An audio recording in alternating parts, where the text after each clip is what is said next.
Okay, folks, gonna give you an update on my Replica Bigfoot 14 chassis. So let's go to it. I'm gonna probably use a cloud axles.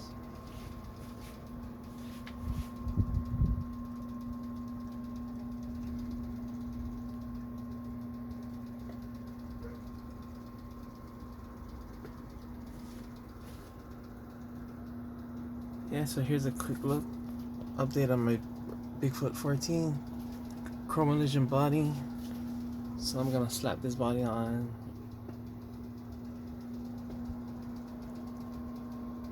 Alright folks, to be continued.